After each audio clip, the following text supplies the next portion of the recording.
క్రీస్తునందు ప్రియమైన దేవుని బిడ్డలారా, మరి యొక్క శనివార దినంన ఈ రీతిగా జూమ్ మీటింగ్లో మనందరము కలుసుకోవటానికి నిజంగా ప్రభు మనకిచ్చినటువంటి ఒక గొప్ప అవకాశం.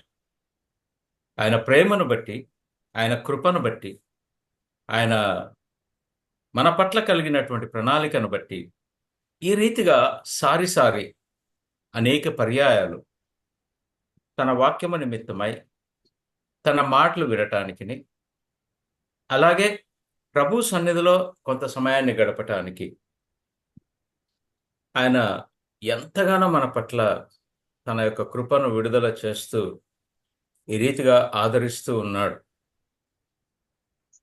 ఆ ప్రణాళికలో ఈ దినమున యాక్చువల్గా శనివారం సిద్ధపాటు దినము, తెల్లవారితే పరిశుద్ధ దినము. అట్టి పరిశుద్ధ దినమున ముందుగా సిద్ధపడుతూ ఏ రీతిగా సిద్ధపడాలి, మనం ఎలా ఉండాలి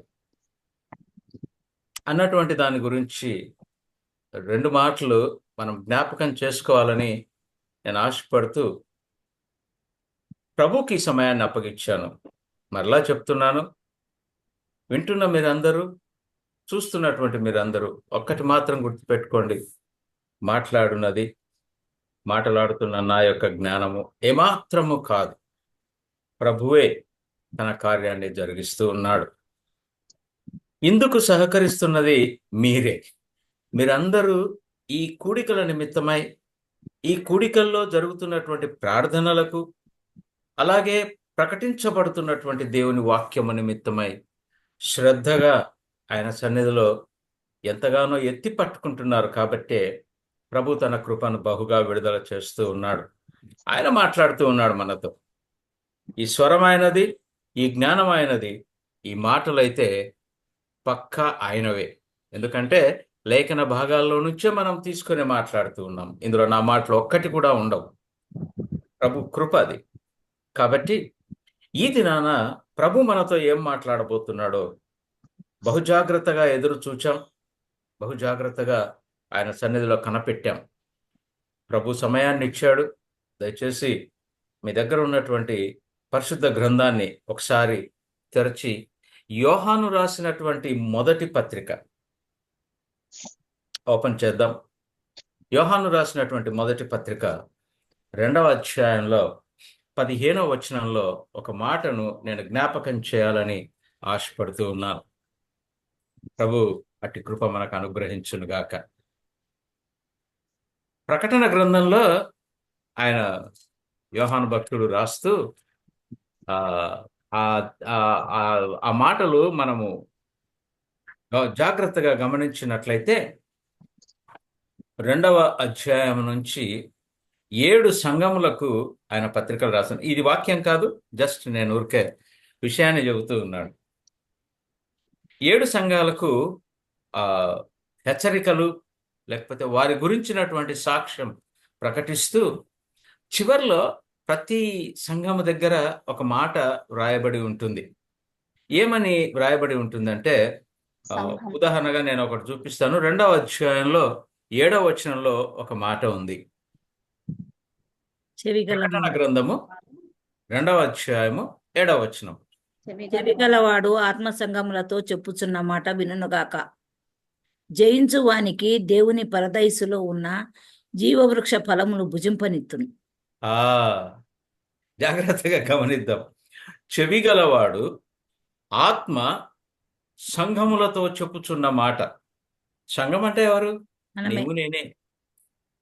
మనమే సంఘం. మన చెవులు గలవాడు ఆత్మ సంఘములతో చెప్పుచున్న మాట వినుగాక. వింటే ఏమవుతుంది అంటే మనం లోకాన్ని జయిస్తాం. లోకాన్ని జయించే శక్తి ఆయన మనకిస్తాడు. లోకాన్ని జయిస్తే మనకేం జరుగుతుంది అని అంటే, పరదైసులో ఉన్నటువంటి జీవవృక్ష ఫలము మనకు లభిస్తుంది. వావ్! వినుట వలన ఇది జరిగేది. వినుట వలన ఏం జరుగుతుంది? మనం లోకాన్ని జయిస్తాం. లోకాన్ని జయిస్తే మనకు వచ్చేటువంటిది జీవవృక్ష ఫలాలు భుజించే ధన్యత. ఈ జీవవృక్ష ఫలం ఎక్కడుంది? ఆదికాండంలో పెట్టబడింది, ఏదేను తోటలో. ఒకటి మంచి చెడ్డలనిచ్చే జ్ఞానమునిచ్చే వృక్షము, రెండవది జీవవృక్షం. జీవవృక్ష ఫలం. నేను ఇంతకుముందు చెప్పాను ఆ మాట. సో చెవి గలవాడు వినుము. ఆత్మ మాటలాడుతున్నటువంటి మాటలను శ్రద్ధగా వింటే మనం లోకాన్ని జయిస్తాం. ఎందుకు ఈ మాట చెప్తా? అది అన్ని సంఘాల దగ్గర ఉంది. 2వ సంఘం, 3వ సంఘం, 4వ సంఘం, 7 సంఘాలతో చెబుతూ ఆ చివరిలో మాట అంటాడు, సంఘములతో ఆత్మ చెప్పుచున్న మాట చెవిగలవాడు వినుగాక అని ఎండ్లో ఆ మాట చెబుతూ ఆ సంఘానికి హెచ్చరికలు ఇచ్చి ముగిస్తాడు. మంచిది. ఇక్కడ నేను చెబుతున్నటువంటి యోహాను రాసినటువంటి పత్రికలో, మొదటి పత్రికలో 2వ అధ్యాయము 15వ వచనంలో శ్రేష్టమైనటువంటి మాట ఒకటి ఉంది. ఆ మాటలు జాగ్రత్తగా గమనిద్దాం. ఈ లోకమునైనను లోకములో ఉన్న వాటినైనను ప్రేమింపకుడి. ఎవడైనను లోకమును ప్రేమించిన ఎడల తండ్రి ప్రేమ వానిలో ఉండదు. లోకములో ఉన్నదంతయు అనగా శరీరాశ, నేత్రాశయు, జీవపు డంబమును తండ్రి వలన పుట్టినవి కావు, అవి లోక సంబంధమైనవే. దేవుడి కొద్ది మాటలు మనకు ఆశీర్వాదకరముగా మాట్లాడినట్లు చిన్న ప్రార్థన చేసుకొని మనం వాక్య ధ్యానంలోకి వెళ్దాం. దేవుడు అట్టి కృప మనకు అనుగ్రహించునుగాక. దయచేసి ప్రార్థన వాటి యొక్క ప్రతిఫలాన్ని మనం అనుభవించినటువంటి వాళ్ళం. శ్రద్ధగా ఆయన సన్నిధిలో అడుగుదాం, ఆయన ఏం మాట్లాడుతున్నావు నాతోటి, నాలో ఏం చూశావు, నాకు ఏం హెచ్చరికలు ఇస్తూ ఉన్నావు, నేను ఎలా ఉండాలని నువ్వు ఆశపడుతూ ఉన్నావు, ఎందుకు నన్ను ఈ జూమ్ మీటింగ్కు తీసుకొచ్చి ఈ ముందు పెట్టావు, నన్ను నీ ఉద్దేశం ఏంటో నాకు ఈరోజు చెప్పు అని అడుగుదాం. అడిగితే ఆయన ప్రకటిస్తాడు. సంగములతో ఆత్మ చెప్పుచున్న మాట చెవిగలవాడు వినుగాక. ఆమేన్. ప్రార్థన చేసుకుందాం. పరిశుద్ధుడా, మహా కృప కలిగిన దేవ, ఈ రాత్రి కాలమున నీ మహాకృపను బట్టి ఇదిగో నాయన జ్యోతి భారముతో నడిపిస్తున్నటువంటి ఈ జూమ్ మీటింగ్ ద్వారా ఈ శనివార దినాన ఈ సెప్టెంబర్ మాసంలో మరి ఒకసారి మీరు మాతో మాట్లాడుతూ ఉన్నందుకై నీకు స్తోత్రాలు. ఎస్, మీరు మాట్లాడుతున్నారు ప్రభా. ఇది నేనైతే దృఢంగా నమ్ముతూ నన్ను నేను నీ కృపాహస్తాలకు అప్పచెప్పుకున్నానయ్యా.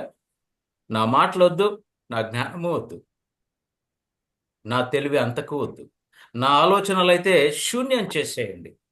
నన్ను నీ సిలువ చాటున మరుగుపరిచి నీ మాటలుగా, నీ హెచ్చరికలుగా, నీ బుద్ధి మాటలుగా మాకందరికీ అనుగ్రహించి మా ఆత్మీయ జీవితంలో మాకు కావలసినటువంటి నెమ్మదిని అనుగ్రహించుమని మమ్మను మేము నీ కృపాస్థలకు అప్పచెప్పుకుంటూ మీ ఆత్మచేత మమ్మను నడిపించుమని యేసునామమున ప్రార్థిస్తున్నాను తండ్రి.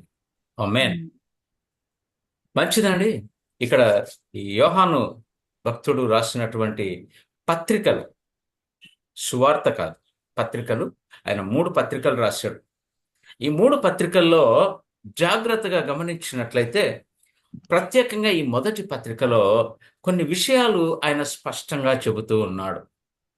ప్రత్యేకంగా ఈ 2వ అధ్యాయం 15వ వచనంలో మీరు గమనించినట్లయితే ఏం చెబుతూ ఉన్నాడు, లేకపోతే అసలు యోహాను ఈ పత్రికలో ఏ విషయాన్ని ఆయన బోధిస్తూ ఉన్నాడు? మొదటి పత్రికలో అయితే మన సహవాసం ఎవరితో ఉండాలి, అవర్ ఫెలోషిప్ విత్ హోమ్. మన సహవాసము, జాగ్రత్తగా గమనిద్దాం, మన సహవాసం ఎవరితో ఉండాలని ఆయన ఆశపడుతూ ఉన్నాడు. ఈ 2వ అధ్యాయం 15వ వచనంలో ఏం చెబుతూ ఉన్నాడు? ఈ మాటలు మనం శ్రద్ధగా వినాలి. దేవునితో మన యొక్క సంబంధం ఎలా ఉంది, మన సహవాసం ఎలా ఉంది, అసలు మన సహవాసం ఎవరితో ఉంది? ఈ మాటలు మనము చూద్దాం. అక్కడ ఆయన స్పష్టంగా చెబుతున్న మాట ఏంటనంటే, లోకమునైనను లోకములో ఉన్న వాటినైనను ప్రేమింపకుడి. Do not follow, do not love అని అంటున్నాడు. ఈ మాటలు జాగ్రత్తగా చూద్దాం. యాక్చువల్గా ఈ యోహాను భక్తుడు, అపోస్తలుడు, ఈ పత్రిక మొదలు పెడుతూ కొన్ని శ్రేష్టమైనటువంటి అద్భుతమైనటువంటి మాటలు పలికాడు. అవేంటో జ్ఞాపకం చేసుకుందాం. మొదటి అధ్యాయం మొదటి వచనాన్ని గమనించినట్లయితే, జీవవాక్యమును గూర్చినది, జీవవాక్యమును గూర్చినది. ఈ వాక్యం ఏదైతే ఉందో అది జీవము కలిగినటువంటిది. It gives the life. జీవాన్ని ఇచ్చేది ఇది. ఇది మృతమైనటువంటిది కాదు. జాగ్రత్తగా వినండి. ఈ వాక్యం ఏదైతే మన చేతిలో ఉందో, మనకు ప్రభు అనుగ్రహించాడో, ఈ వాక్యము మొట్టమొదటిది. ఇది జీవమునిచ్చేటువంటిది. అందుకే దీన్ని జీవవాక్యము అన్నాడు. ఈ జీవవాక్యము గూర్చినది ఆది నుండి ఏది ఉండెనో ఇదే ఉండింది. ఆది యందు ఏమున్నది? యోహాను సువార్త మొదటి అధ్యాయం మొదటి వచనంలో ఆయన చెబుతాడు, ఆది యందు వాక్యం ఉండెను. ఆది యందు ఏముండింది? ఈ వాక్యమే ఉండేది అని చెబుతూ అక్కడ ఒక మంచి సాక్ష్యాన్ని ఇస్తూ ఉన్నాడు. ఏమంటాడంటే, మేము అని పలుకుతూ ఉన్నాడు. ఈ మేము ఎవరు? ఇంతకి ఇక్కడ యోహాను రాసినటువంటి ఈ పత్రికలో, మొదటి పత్రికలో ఎవరిని గురించి ఆయన మేము అంటున్నాడు? మేము ఏది వింటిమో, కన్నులారా ఏది చూచితిమో, ఏది నిదానించి కనుగొంటిమో, మా చేతులు దేనిని తాకి చూచెనో అన్నటువంటి ఒక మాట పలుకుతాడు ఆయన. మేము మేము అంటాడు. ఎవరి మేము? మీకు తెలిసి ఉండొచ్చు. అపోస్తలులను అందరినీ కలుపుకుని, అపోస్తలే కదా బోధించింది. ఈ అపోస్తలులందరినీ కలుపుకొని ఆయన ఒక చక్కని మాటలు విడుదల చేశాడు. మేము, నేను కాదు, నేనొక్కని కాదు చూచింది, నేనొక్కని కాదు గమనించింది, నేనొక్కని కాదు గ్రహించింది. మేమందరము ఏది వింటిమో, యేసుక్రీస్తు ప్రభువుల వారు ప్రకటిస్తూ ఉన్నప్పుడు ఏది విన్నారో ఆ జీవవాక్యం అదే చెబుతూ ఉన్నాం. అంతేకాదు, మా కన్నులారా మేము ఏది చూచితిమో, ఏది నిదానించి కనుగొంటిమో, మా చేతులు దేనిని తాకి చూచెనో, అది అది మీకు అంటాడు ఇక్కడ. మొట్టమొదటిది మేమేది చూచితిమో అని ఆయన సంబోధిస్తూ, మేముకు అక్కడ అర్థం ఏంటి అని అంటే, అపోస్తలులమైనటువంటి మేమందరము ఏదైతే మేము ఎక్స్పీరియన్స్ చేశామో అది మీకు. మీకు అంటే ఇందులో ఎదురుగా ఉన్న, మాట్లాడుతున్న నేను ఉన్నాను, చూస్తూ ఉన్న మీరు ఉన్నారు. మీకు ఇక్కడ ఏమీ గుణమైనటువంటిది లేదు. మీకు తెలియచేయుచున్నాము అని అంటారు. వా సో మనం తెలుసుకోవాలి. ఈ పత్రిక అంతా మీరు చదివినట్లయితే దాదాపుగా 30 నుంచి 35 సార్లు ఒక్క పదం రాయబడి ఉందండి. అదేంటో తెలుసా? ఇందాక నేను చదివింది. తెలియచేయుచున్నాము అంటాడు. తెలియజేయుచున్నాము, తెలియపరచుచున్నాము, రూఢి చేసుకు ఉంటూ ఉన్నాము, మేము ఎరుగుదుము అన్నటువంటి నానా మీనింగ్ ఇస్ సేమ్. కానీ నానాక పదాలు వాడుతూ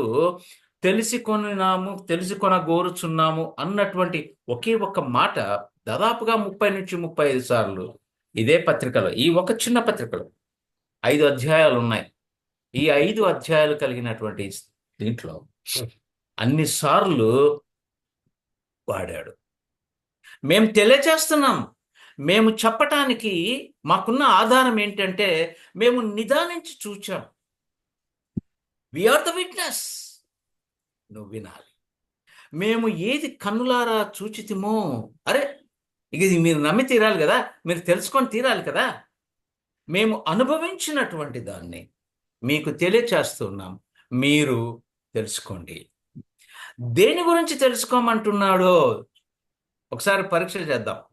ఎందుకైనా అంతగా మేమేది చెప్తున్నామో, మేమేది చూసామో, మేమేది కనుగొంటిమో, మేమేది మా చేతులు దేన్ని తాకి చూచానో అని ఎందుకంటున్నాడంటే, మనం తెలుసుకోవటానికి ఏమి తెలుసుకోవాలి అని అంటే, 2వ అధ్యాయంలో ఒక మాట చక్కగా వ్రాయబడిందండి. 2వ అధ్యాయం 18వ వచనంలో చదివితే, 18 కాదు 19. ఆ 18, 19 రెండు చదివితే మంచిదే. ఇదే యోహాను రాసిన మొదటి పత్రిక 2వ అధ్యాయము 18, 19 వచనాలు. చిన్నపిల్లలారా, ఇది కడవరి గడియ. క్రీస్తు విరోధి వచ్చునని వింటిరి కదా. ఇప్పుడును అనేకులైన క్రీస్తు విరోధులు బయలుదేరి ఉన్నారు. ఇది కడవరి గడియ అని దీని చేత తెలుసుకొనుచున్నాము. వారు మనలో నుండి బయలు వెళ్ళేది, కానీ వారు మన సంబంధులు కారు. వారు మన సంబంధులైతే మనతో కూడా నిలిచి ఉందురు. అయితే వారందరూ మన సంబంధులు కారని పరచబడినట్లు వారు బయలు వెళ్ళిరి. ఏమంటున్నా గమనించారో మీరు? ఇక్కడ పదే పదే ఒక మాట పలికింది, క్రీస్తు విరోధి. వారు. ముందు మేము అన్నాడు, తర్వాత మీరు, మీకు అన్నాడు, ఇప్పుడు వారు అంటున్నాడు. వారు అనడానికి ముందు 18వ వచనంలో ఒక హెచ్చరిక ఇచ్చాడు. ఆ హెచ్చరిక ఏంటి అని అంటే, ఇది కడవరి గడియ.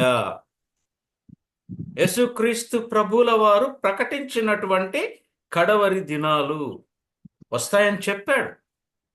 ఏమొస్తుందన్నాడు? క్రీస్తు విరోధి వచ్చునని మీకు చెప్పాను, మీరు విన్నారు. మేము విన్నది మీకు ప్రకటిస్తూ ఉన్నాము. మేము ఏది వింటిమో, ఏది విన్నారు? యేసుక్రీస్తు ప్రభుల వారు అపోస్తలులకు అందరికీ బోధించింది క్రీస్తు విరోధి వస్తాడు అని చెప్పాడు ఆయన వాళ్ళతో. వాళ్ళు మనతో చెబుతూ ఉన్నారు, వింటావా? నీవు ధన్యుడు. విని విడిచిపెడతావా? నీకు శిక్ష తప్పదు. కాబట్టి ఈ కడవరి దినాల్లో అనేకులైనటువంటి క్రీస్తు విరోధులు బయలుదేరి ఉన్నారు, వస్తారు కదండి. ఇక్కడ 18వ వచనంలో మొదలు పెడుతూ వస్తారు అని చెప్పాము. ఇదిగో అనేకులు, ఒకరు కాదండి, ఇద్దరు కాదండి, తప్పుడు బోధలు అనేకమైనటువంటి, ఇప్పుడు ఈ కాలంలో, ఈ రోజుల్లో తప్పుడు బోధలు ఎవరికి ఇష్టమైనట్లుగా వారు ప్రకటించుకుంటూ వెళ్తూ ఉన్నారు. ఆశీర్వాదాలు అంటారు, మా దగ్గరకు వస్తే దీవెనలు అంటారు, మా దగ్గరకు వస్తే మీకు ఆరోగ్యాలు అంటారు. ఎడన్నా ఉందా అది? ఆ చిన్న మాటను పట్టుకొని వాళ్ళు ఎవరికి వాళ్ళు ఇష్టం వచ్చినట్లుగా ఐఎమ్ నాట్ క్రిటిసైజింగ్ ఎనీవన్. నేను ఎవరిని విభేదించటం లేదు. కానీ వాక్యం క్లియర్గా చెబుతూ ఉంది, కడవరి దినములు వచ్చినప్పుడు క్రీస్తు విరోధి వస్తాడు. ఎవరి క్రీస్తు విరోధి అంటే ఏదో గుర్తేసుకొని లేకపోతే ఇంకేదో వేసుకొని రారు. మనలాగానే ఉంటారు, మనతోనే ఉంటారు. ఆ మాట 19లో క్లియర్గా చెప్పారు.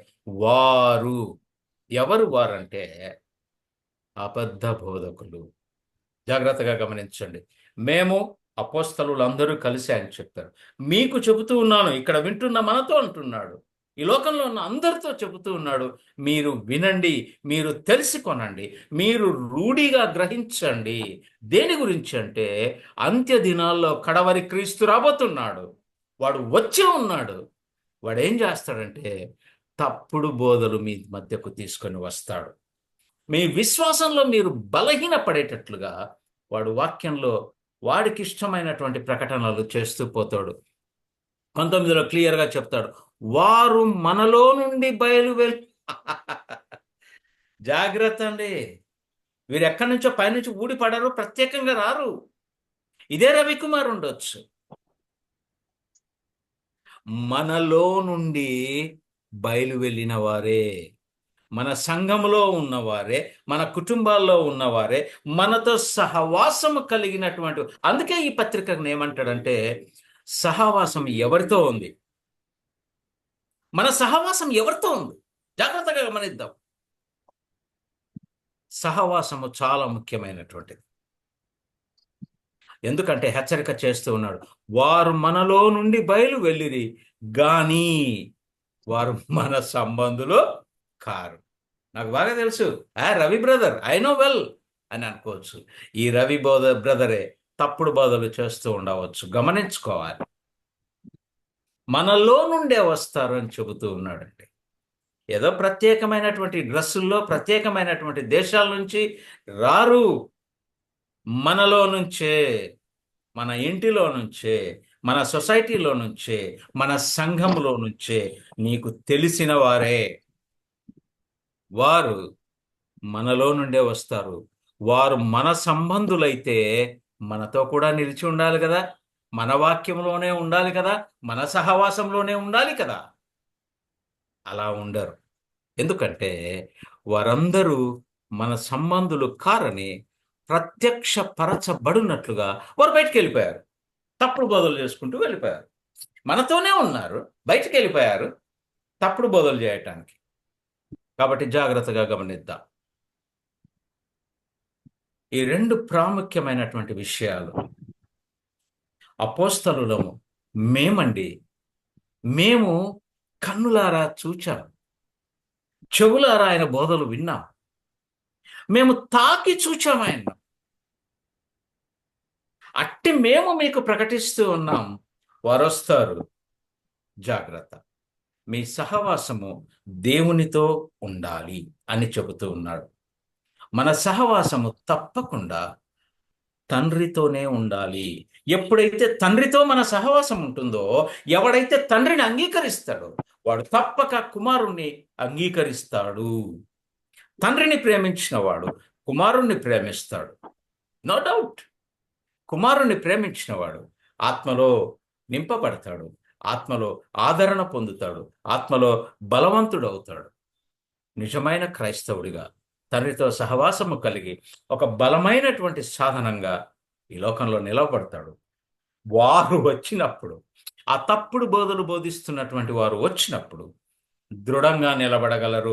అందుకే ఈ హెచ్చరికలు మీకు ఇస్తూ ఉన్నాను. మీరు నిలబడాలనే మీకు ఇస్తూ ఉన్నాను తప్ప మీరు పడిపోవాలని నేను చెప్పట్లేదు. పడిపోకండి, నమ్మకండి.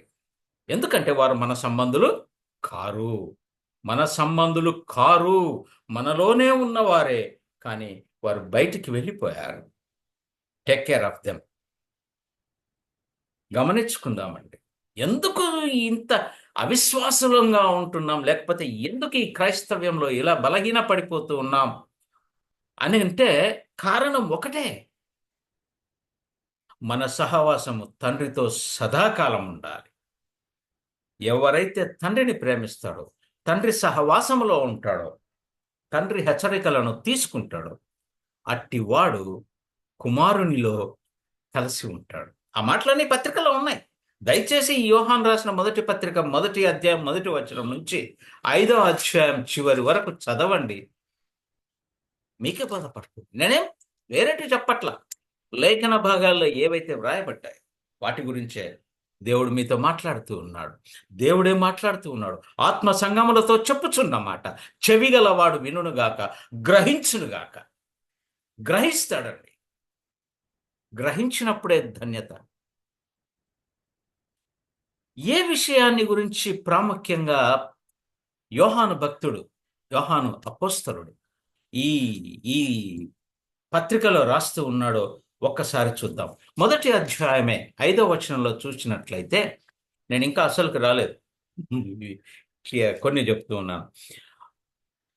యోహాను రాసినటువంటి మొదటి పత్రిక 1వ అధ్యాయం 5వ వచనంలో ఒక మాట ఉంది. మేము ఆయన వలన విని మీకు ప్రకటించు వర్తమానము. జాగ్రత్తగా గమనించాలి. చాలా గూఢమైనటువంటి మాటలు, శ్రేష్టమైనటువంటి మాటలు. ఉట్టిగా ఏవో వాళ్ళు రాసేయలేదు. గమనించండి. మేము ఆయన వలన విని, అదే అంటాడు కదా 1వ అధ్యాయం 1వ వచనంలో, మేమేది వింటిమో అదే ఇక్కడ అంటున్నాడు మళ్ళా. మేము ఆయన వలన విని మీకు ప్రకటించు వర్తమానము. సువర్తమానము కాదు, ఇది సువార్త కాదు, వర్తమానం. ఒక మెసేజ్ ఇస్తూ ఉన్నాం. ఏంటి అదేనంటే, దేవుడు వెలుగై ఉన్నాడు. ఈ పత్రికలో ఆయన చెబుతాడు, దేవుడు వెలుగై ఉన్నాడు. దేవుడు వెలుగై ఉంటే దేవుని కుమారుడు ఏమై ఉంటాడు? ఆయన వెలుగే అన్నాడు కదా యేసుక్రీస్తు ప్రభు ఈ లోకానికి వచ్చి, నేను లోకమునకు వెలుగై ఉన్నాను అన్నాడు. తండ్రి వెలుగు కాబట్టి తండ్రి పంపించినటువంటి కుమారుడు కూడా చెప్పిన ఒక శ్రేష్టమైన నిజం ఏంటి అని అంటే, నేను లోకమునకు వెలుగై ఉన్నాను, మీరు కూడా లోకమునకు వెలుగై ఉండండి అన్నాడు. వావ్! ఇదండి లోకానికి మనము వెలుగై ఉండాలి. ఇది ఆయన ఇష్టం. అసలు దేవుడు మనిషిని ఎందుకు చేసుకున్నాడు? ఆయనతో సహవాసం కలిగి ఉండటానికి. ఆదామును హవ్వను ఏర్పాటు చేసుకొని తను ఏదైనా తోటలో ఉంచటానికి కారణం ఏంటి అనంటే తన సహవాసంలో ఉండాలి, తనతో ఉండాలని ఆశపడ్డాడు, తనతో సహవాసం కలిగి ఉండాలని. ఆయన రోజు సాయంత్రం వచ్చి ఆదాముతో హాయిగా విహరిస్తూ మాట్లాడుకుంటూ ఒక మంచి రిలేషన్షిప్లో, మంచి ఫెలోషిప్లో, ఒక చక్కని సహవాసంలో ఆదాము పెరుగుతూ వచ్చాడు. సహవాసం చెడిపోయింది. దేవుడు మనిషిని చేసుకున్న ఉద్దేశమే, దేవదూతలు అంతకుముందు ఉన్నారు కదా, ఆయనతో ఉన్నవారే దేవదూతలు. మానవుడన్నా ఆయనతో లేరు. ఆయన ఏదేను తోటలో ఉన్నాడు. దేవదూతలు మాత్రం ఆయన సన్నిధిలోనే ఉన్నారు. అట్టి దేవదూతలను కూడా ఆయన కాదని. ఎందుకంటే దేవదూతలు పాపము చేసినప్పుడు వారిని సైతము విడిచిపెట్టక పాతాళ బిలములలో బంధించి వేశాడని పేతృపత్రికలో రాస్తాడు. అందుకే అక్కడ మనస్తాపం. అందుకే ఆదికాండం 1 అధ్యాయం 1 వచనంలో భూమి నిరాకారంగాను శూన్యంగాను ఉండెను అంటాడు. ఎందుకు అని అంటే ఆ 1 అధ్యాయం 1 వచనానికి 1 అధ్యాయం 2 వచనానికి కొంత యుగాల కాలం ఉంది. అది తర్వాత మనం ఎప్పుడైనా చూసుకుందాం. 2 వచనంలో ఏమంటాడంటే భూమి నిరాకారంగాను శూన్యంగాను ఉండెను, ఆత్మ జలముల పైన అల్లాడుచుండెను. బాధపడ్డాడు ఆయన. ఎందుకంటే తన దేవదూతలు పాపం చేస్తే ఆయన సహించలేదు. పాతాళ బిలంలో బంధించాడు. పాతాళం అంటే భూమి కింద.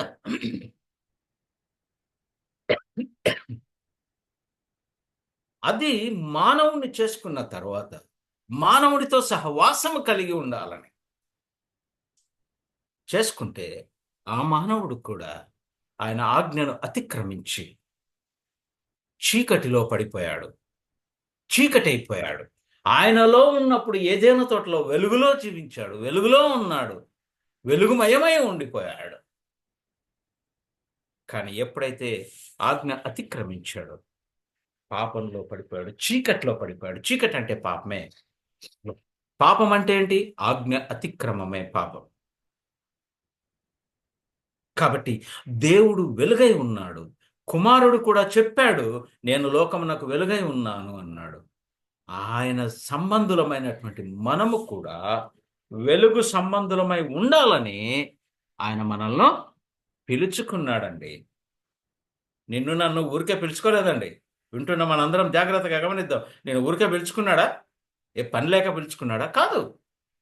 ఒక ప్రత్యేకమైనటువంటి ఉద్దేశము కలిగి. ఏంటి ఆ ఉద్దేశం అంటే నథింగ్ సీక్రెట్. ఆయన స్తుతించటానికి, ఆయనతో సహవాసము కలిగి ఉండటానికి. అందుకే ఈ 2 అధ్యాయం 15 వచనంలో ఆయన చెబుతూ ఉన్నాడు, భక్తుడు యోహాను భక్తుడు ఏమంటున్నాడంటే లోకమును ప్రేమించకండి. ఎందుకంటే లోకములో చీకటి ఉంది. మీరు అనుకుంటున్నారు వి హ్యావ్ ఎల్ఈడి లైట్స్, ఆ బల్బులు ఈ బల్బులు, డెకరేషన్ లైట్లు ఉన్నాయి, చాలా వెలుగుంది మా ఇంట్లో, మా ఇంటి నిండా లైట్లే, మాకున్న లైట్లు లేకపోతే ఆ వెలుగు ఎవరింట్లో ఉంది అని అనుకుంటున్నావేమో. లైట్తో వచ్చిన వెలుతురు కాదమ్మా. ఆయన నీకు చీకటిలో ఉన్నప్పుడు నీకు వెలుగిచ్చినటువంటి వాడు. ఏంటి అని అంటే నిత్య జీవము. అదే నేను ఇందాక చెప్పాను, నిత్య జీవము. కాబట్టి మొట్టమొదటిది 1 అధ్యాయం 5 వచనంలో దేవుడు లోకమునకు వెలుగై ఉన్నాడు కాబట్టి ఆయన పిల్లలమైనటువంటి మనము కూడా వెలుగు సంబంధులమై ఉండాలి. వెలుగై ఉండలేం, వెలుగు సంబంధులమై ఉండాలి. అట్టి వెలుగు సంబంధం మనలో ఉండాలంటే ఆయనతో సహవాసం కలిగి ఉండాలి. ఫర్ ఎగ్జాంపుల్, మా ఇంట్లో ఉన్న బల్బు పడాలంటే I should switch on the switch. ఎప్పుడైతే స్విచ్ ఆన్ చేస్తానో అప్పుడే లైట్ వెళ్తుంది. ఎప్పుడైతే నేను వెలుగు సంబంధిగా ఉండాలనో అప్పుడు నేను దేవునితో సహవాసం కలిగి ఆ స్విచ్ ఒత్తితే నా జీవితంలో వెలుగు నింపబడుతుంది.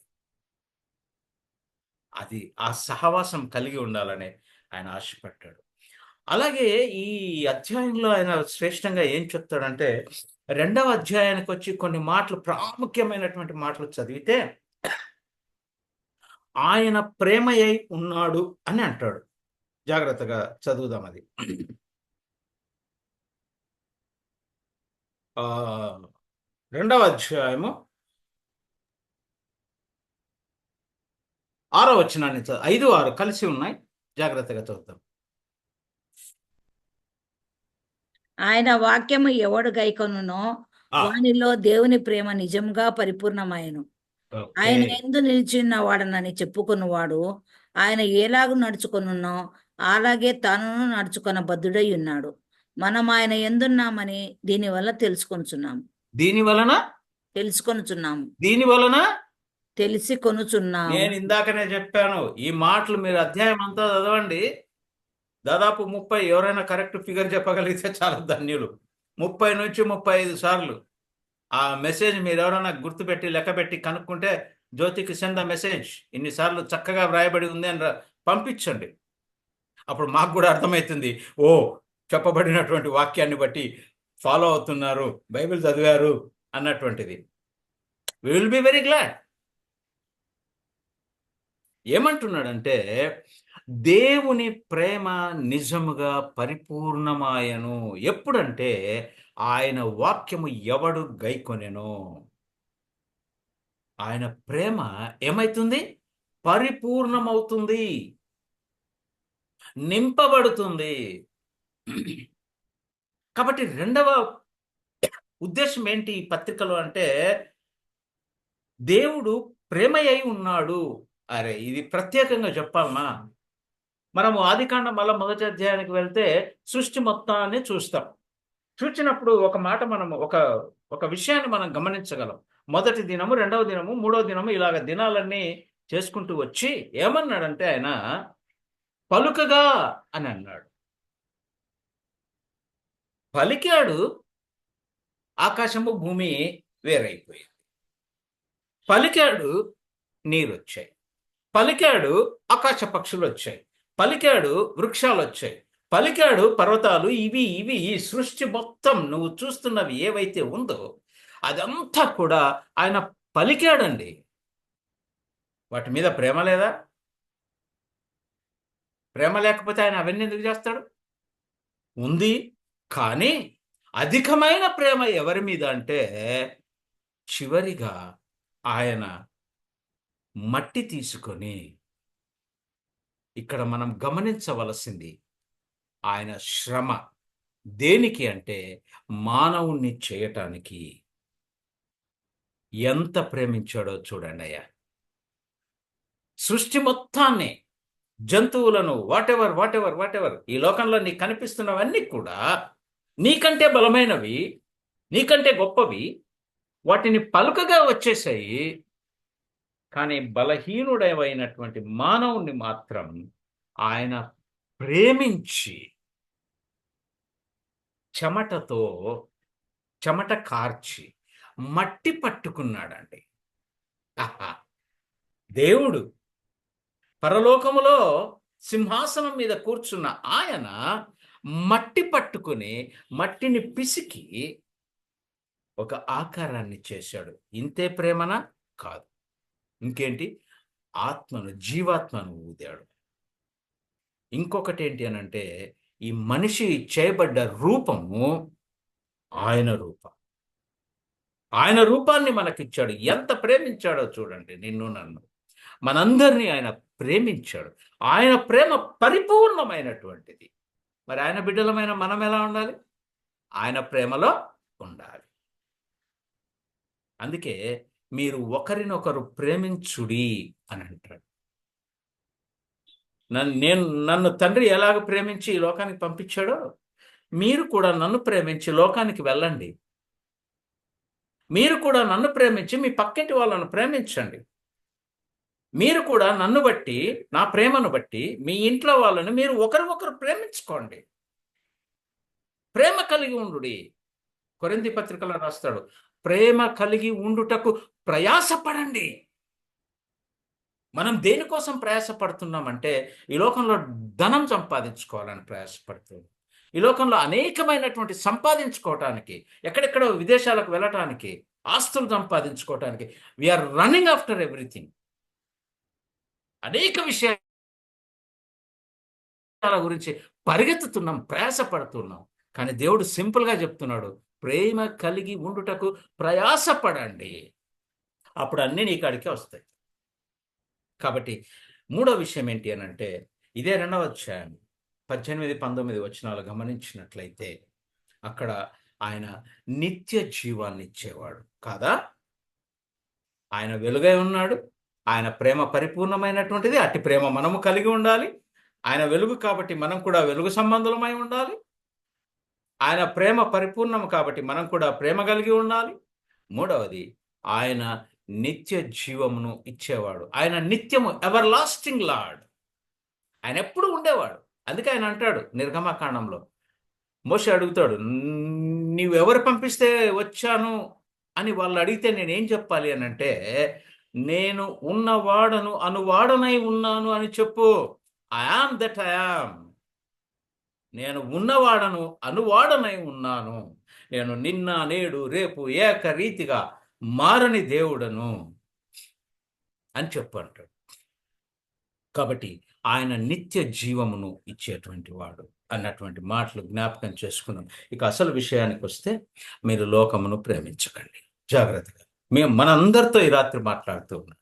మనం దేన్ని ప్రేమిస్తూ ఉన్నాం? క్లియర్గా చెప్పాడు, వెలుగై ఉన్న నేను, మీరు వెలుగు సంబంధులై ఉండు. నేను పరిపూర్ణమైనటువంటి ప్రేమ కలిగినటువంటి వాడు. అట్టి ప్రేమ మీరు కూడా కలిగి ఉండండి. సహోదరుని ప్రేమించకుండా నీవేమేమో చేస్తే ఏం లాభం అని అక్కడ క్లియర్గా రాస్తాడు. అదే 2వ అధ్యాయం 7వ వచనం నుంచి కిందికి వచ్చి చూస్తే అవే మాటలున్నాయి. ఆజ్ఞలన్నీ పాటించి ఆ ప్రేమ దగ్గరకు వచ్చి తప్పిపోతే నీకేం లాభము? నేను అన్నీ చేస్తున్నానంటే వాట్ ఈస్ ద యూజ్? నీకు సహవాసమే లేదు, తండ్రితో సహవాసం లేదు.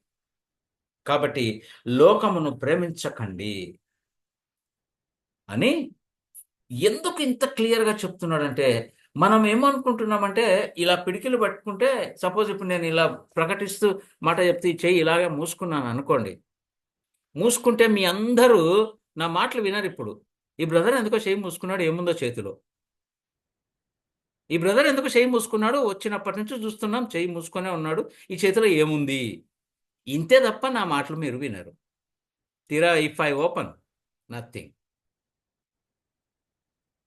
అందుకే ఇక్కడ అపోస్తలుడైనటువంటి యోహాను క్లియర్గా చెబుతూ ఉన్నాడు, లోకంలో ఉన్నదంతా నీకు తెలియదేమో, ఇదిగో నేను చెప్తున్నాను. ఎందుకంటే మేము నిదానించి కనుగొంటిమి. ఆ మాటలు 1వ అధ్యాయం 1వ వచనంలో రాయబడిన మాటలు ఉట్టిగా రాయలేదండి. మేము నిదానించి కనుగొన్నాం, లోకమంతా చూశాము, లోకమంతా చదివాము. ఏముందిరా అంటే శరీరాశ, నేత్రాశ, జీవపటం. ఈ 3 క్లుప్తంగా 2 మాటలు చెప్పి నేను ముగిస్తాను. మొట్టమొదటిది శరీరాశ అంటాడు. ఏంటి శరీరాశ?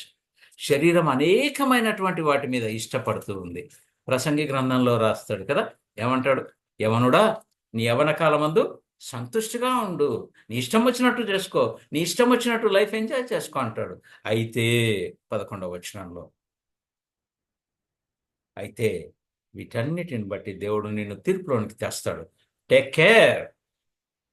ఇష్టం నీదే, బట్ టేక్ కేర్. ఇష్టం నీదే, తిరుక్కో, చేసుకో, ఏమన్నావాడు. కానీ శరీరం అనేకమైనటువంటి వాటిని కోరుకుంటుంది.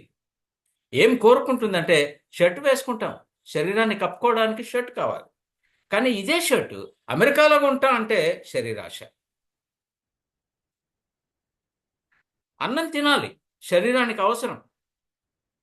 కానీ అన్నం కాదు, నాకు బిర్యానీ కావాలి, నాకు కాజు వేసినటువంటి అన్నమే కావాలి, నాకు చికెన్ రోస్ట్ చేసి పెడితేనే నేను తింటా అంటే ఇది శరీరాశ.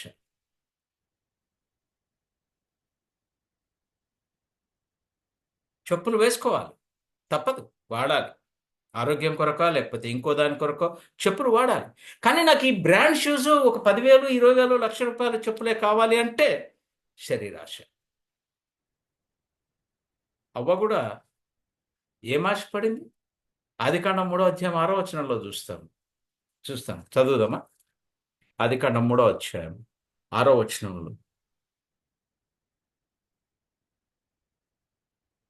ఆ స్త్రీ ఆ వృక్షము ఆహారమునకు మంచిదియు కన్నులకు అందమైనదియు వివేకమిచ్చు రమ్యమైనది అయి ఉండుట చూచి ఆమె దాని ఫలాన్ని తినాలని ఇష్టపడ్డది. శరీరం కోరుకుంది. పండు తినాలని శరీరం కోరుకుంది, అందుకే తినింది. ఆజ్ఞ గుర్తులేదా? ఉంది.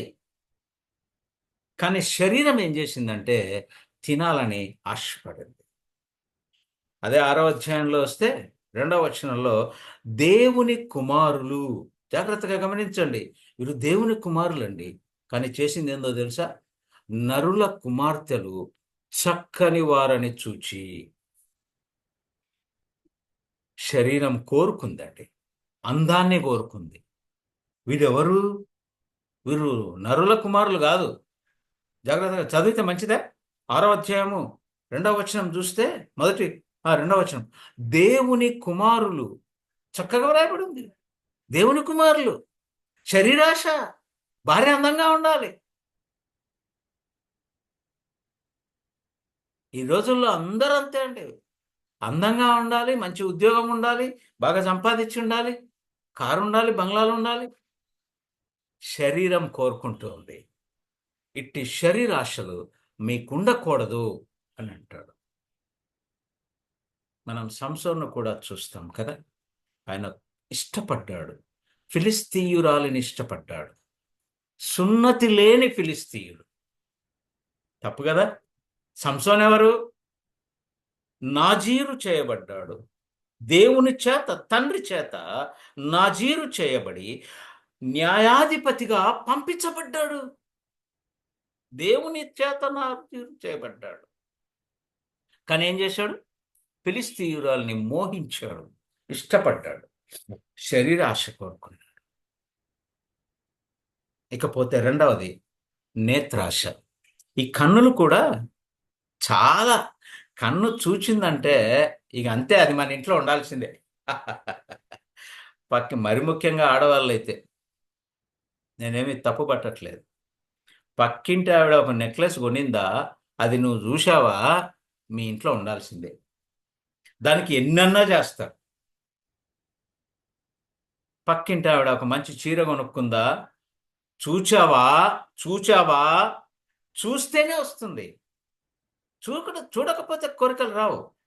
అందుకే నేత్రాశ. కన్నులు ఒకసారి చూశాయా ఇక ఇష్టపడతాయండి.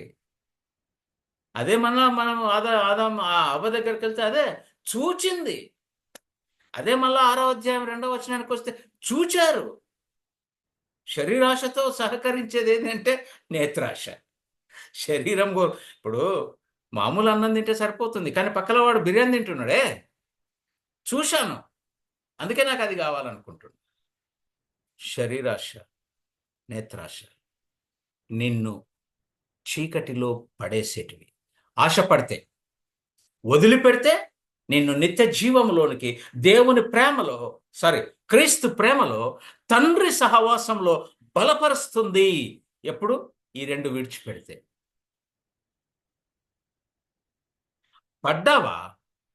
పడ్డావా నేత్రాశకు, శరీరాశకు పడ్డావా, నేత్రాశకు ఆశపడ్డావా, నిత్య జీవం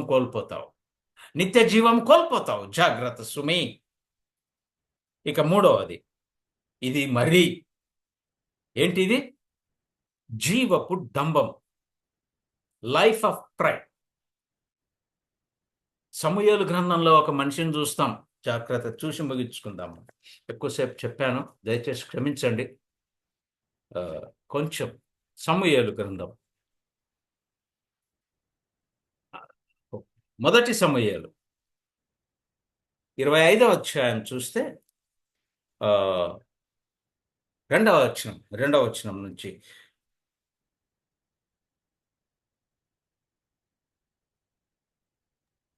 మొదటి సమూయేలు గ్రంథము 25వ అధ్యాయము 2వ వచనం. కర్మేలులోని ఆ, మాయోను నందు ఆస్తి ఆ, గల వాడొకడు కాపురముండెను. ఆ, అతడు బహు భాగ్యవంతుడు. ఆ. అతనికి 3000 గొర్రెలను. చాలండి. అది ఆస్తి వివరాలు ఇచ్చారు. ఇక్కడ చెప్పబడింది ఏంటంటే, కర్మేలులోని మాయోను నందు ఆస్తి గలవాడు ఒకడు ఉన్నాడు, ఒకడు కాపురం ఉండేను అంటాడు. ఏది మనం మర్చిపోకూడదు, విడిచిపెట్టకూడదు. ఆస్తి గలవాడు ఒకడు కాపురం ఉన్నాడు, అక్కడి వాడే, అక్కడే ఉన్నాడు అంటే అన్నీ తెలుసు అన్నమాట. పరిస్థితులు అన్నీ తెలుసు. బహు భాగ్యవంతుడా ఏమో ఉంది. అతడు బహు భాగ్యవంతుడు. He was so rich. అతని ఆస్తి అంతా కింద లిస్ట్ ఇచ్చారు, చదవండి. అతనికి ఒక భార్య ఉంది, ఆమె పేరు నాబాలు. ఆమె గురించి ఒక మాట చెప్తారు. అతను ధనవంతుడు, బహుధనవంతుడు అనేది గుర్తుపెట్టుకోండి, ఆస్తి గలవాడు అనేది గుర్తుపెట్టుకోండి. అతని భార్య దగ్గరికి వస్తే ఒక మాట అబీగైలు చెప్తాను. అతని భార్య పేరు అబిగయిలు. ఈ స్త్రీ సుబుద్ధి సుబుద్ధి గలదై. భార్య ఎలాంటిదంట? సుబుద్ధి కలది, మంచి బుద్ధి కలిగినటువంటిది. అంత మాత్రమే కాకుండా రూపసి. రూపసి అయి ఉండెను. ఇక కిందకి వస్తే ఆ ఎక్కడ 3వ వచనం అనుకుంటాను. 3వ వచనంలో కింది భాగము. అయితే నాబాలు గురించి ఒక మాట, ఒకటి కాదు కొన్ని స్టేట్మెంట్లు రాయబడ్డాయి. అయితే చర్యలను బట్టి చూడగా నాబాలు మోటువాడు, దుర్మార్గుడు. దుర్మార్గుడై ఉండెను. ఎలా చెప్తారు? ఎలా చెప్పగలము? అంటే అతని గురించి కొంత తెలియాలి కదా. ఆ అధ్యాయం అంతా చదవండి దయచేసి, చెప్పటానికి సమయం లేదు. ఆ అధ్యాయం అంతా చదివితే దావీదు గురించి ఒక మాట చెబుతాడు. ఏంటంటే 10వ వచనంలో నాబాలు పలికిన మాట ఏంటి అనంటే, దావీదేవుడు. లాంగ్వేజ్ చూడండి. అందుకే పైన మోటువాడు అన్నాడు. సారీ, మోటువాడు. మన లాంగ్వేజ్ ఎలా ఉందండి? ఇప్పుడు నేను కూడా వాడు అన్నాను. నాబాలు భాష ఎలా ఉంది? దావీదేవుడు. దావీదు ఎవరండి? దావీదు గురించి తెలియదా? అందుకే అక్కడ కాపురం ఉండెను అన్నాడు. ఆ పరిస్థితులన్నీ తెలుసు, దావీదెవరో తెలుసు. ఎందుకు తెలుసు అని చెప్పగలుగుతున్నామంటే, దావీదు నుంచి మేలు పొందినవాడు. దావీదు రాజు అని తెలుసు, మేలు పొందాడు. గొర్రెల బొచ్చు కత్తిరించు సమయంలో అతని పనివారికి దావీదు సహాయం చేశాడు. అదే రిక్వెస్ట్ దావీదు అడుగుతాడు. నేను కూడా గొర్రెలు బొచ్చు కత్తిరించే సమయం వచ్చింది, ఇదిగో మీ పనివాళ్ళకు చెప్పు, మా వాళ్ళకు కొంచెం హెల్ప్ చేయమని అని వీళ్ళకు మీరు పోయి చెప్పండి, దావీదు పంపించాడని చెప్పండి అంటే, అప్పుడు నాబాలు పలికినటువంటి మొరటు మాట, దావీదు ఎవడు, యెష్షై కుమారుడెవడు అంటాడు. ఇక దుర్మార్గుడు అని ఎలా అంటానంటే, ఆ కింద అంత చదువుకుంటూ వస్తే అతని దుర్మార్గత మీకే అర్థమవుతుంది. దావీదు నుంచి మేలు పొందుకొని నాకు తెలియదు అంటాడు. దుర్మార్గుడు కాదు, దుర్మార్గుడే. అతని ఆస్తిని బట్టి అతడు ఏమయ్యాడు? జీవపు డంబాన్ని పెంచుకున్నాడు. నాకంతా ఉంది అని అనుకున్నాడు. తన జీవితాన్ని డంబంగా ఊహించుకున్నాడు. నాకేం కొదువా అని అనుకున్నాడు. ఏం జరిగిందో తెలుసా? అదే 25వ అధ్యాయానికి వస్తే 38వ వచనంలో శ్రేష్టమైన మాట. ముందు ఒకసారి కొట్టాడు దేవుడు, కొడితే ఊరికే దెబ్బ తిని మళ్ళీ లేచాడు. ఇప్పుడు 38వ వచనంలో యెహోవా నాబాలును మొత్తగా జస్ట్ మొత్తాడంతే. ఏమయ్యాడంట? మీరే చదువుకోండి. అతడు చనిపోయాను. ఏమయ్యాడమ్మా? అతడు చనిపోయాను. దేవుడు మొత్తితే నీ జీవపు డంబాన్ని బట్టి, నీ జీవితంలో ఉన్నటువంటి నీ ప్రైడ్ను బట్టి, నీ గర్వాన్ని బట్టి ఒత్తేవాడు ఒకడున్నాడు పరమందు. ఆయన ఉన్నవాడు. ఆయన మొత్తితే నువ్వు చచ్చిపడి ఉంటావు. జీవపు డంబాన్ని బట్టే మొత్తాడండి. మీకు ఒక చిన్న ఉదాహరణ చెప్పి ముగిస్తాను.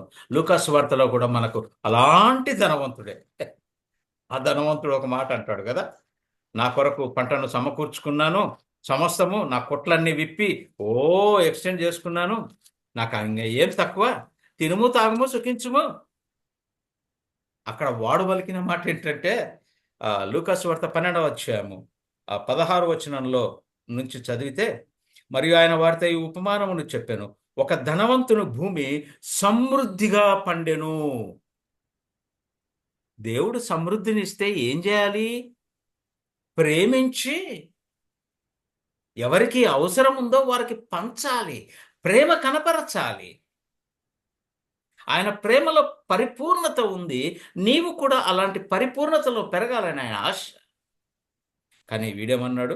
సమృద్ధి దేవుడిస్తే, సమృద్ధి ఇచ్చింది దేవుడు. జాగ్రత్తగా గమనించండి. పంటలు ఊరికే మండలే వాడికి. దేవుడు సమృద్ధినిచ్చాడు, ఆ అనుకూలమైనటువంటి పరిస్థితులను కల్పించాడు కాబట్టి వాని పంట సమృద్ధిగా పండింది. కానీ వాడేమంటున్నాడంటే, నా పంట ఎవరిదంటండి? నా నా పంట, నా పంట, నా పంట, నేనేమి చేతును. జాగ్రత్తగా గమనిద్దాం, నేను చదువుతాను. అప్పుడు అతడు, నా పంట సమకూర్చుకొనుటకు నాకు స్థలము లేకపోయిను చాలదు కనుక నేనేమి చేతును అని ఆలోచించుకొని, నేనీలాగు చేతును, నా కొట్లు విప్పి నా ధాన్యమంతటిని, నా ఆస్తిని సమకూర్చుకొని నా ప్రాణముతో. వా బాబా బాబా, ఇంత జీవెట్పు డంబము మనం ఎక్కడ చూసినాము? అందులో నేనున్నానేమో గమనించుకుంటాను, మీరున్నారేమో గమనించుకోండి. ఈ మాటలు వినటానికి చాలా బాగుంటాయి, వింటే భలేగా ఉంటుంది మజాగా. కానీ నాకు అన్వయించుకుంటే, ఈ స్థితి నాలో ఉందా? ఇది నాది అని నేను అనుకుంటున్నానా? సమృద్ధి ఇచ్చింది ఆయన కదా, నాకు ఈ స్థితి ఇచ్చింది ఆయన కదా, నేను ఈరోజు ఇది అయి ఉన్నానంటే ఆయన కృప కదా అని అనుకుంటే బాగుంటుంది. నేనేం చేద్దు అని అనుకున్నావా? అనుకుంటూ ఉంటే దేవుడు అన్న ఒక మాట అన్నాడు 20వ వచనంలో, అయితే దేవుడు వెర్రివాడా, నాబాలును మొత్తాడు, చచ్చాడు. ఇక్కడ ఈ ధనవంతుని, లూకాసు వార్తలో చెప్పబడ్డటువంటి ఈ ధనవంతుని దేవుడు ఒక మంచి పేరుతో పిలిచాడు, మంచి పేరు పెట్టాడు వానికి. ఏంటి? వెర్రివాడా. వెర్రివాడా అంటే ఇంగ్లీష్లో ఏంటో తెలుసా? You fool.